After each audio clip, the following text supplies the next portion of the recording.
আজ তোমাদের আঁকার সাথে সাথে একটি ছোট্ট গল্প বলে শোনাই। মস্ত গাছ ও ছোট্ট পাখি। এক ছিল মস্ত উঁচু গাছ, আর তার চারপাশে ছোট্ট ছোট্ট বাড়ি। বাড়িগুলোর দিকে তাকিয়ে গাছ ভাবতো, ভয় ভাবনা নেই আমার কিছুই। সবার থেকে লম্বা আমি, সবার থেকে উঁচু। একদিন সকালবেলায় গাছ দেখলো সামনের দিকের জমিটা অনেক লোহা লক্কর, যন্ত্রপাতি আর লোকজন আছে। দেখতে দেখতে সেই লোহা লক্কর দিয়ে লোকজনেরা এক প্রকাণ্ড লোহার থাম তৈরি করে ফেললে। থামটা হলো গাছের চেয়ে আরও অনেক অনেক উঁচু। গাছের মনে দুঃখ হলো, তার ডাল বেয়ে পাতা ঝরে টপ টপ করে জল পড়তে লাগলো। এক ছোট্ট পাখি সেখান দিয়ে উড়ে যাচ্ছিল। গাছকে কাঁদতে দেখে পাখি বললে, মিথ্যে কেন ফেলছো চোখের জল?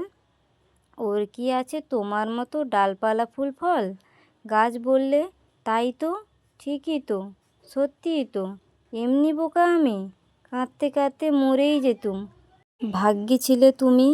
এই বলে রোদের ফুল কাটা হাওয়ার রুমাল দিয়ে চোখের জল মুছে টুছে গাছ মনের আনন্দে ডাল নাচাতে লাগলো, আর ছোট্ট পাখি তার উপর বসে বসে দোল খেতে লাগলো।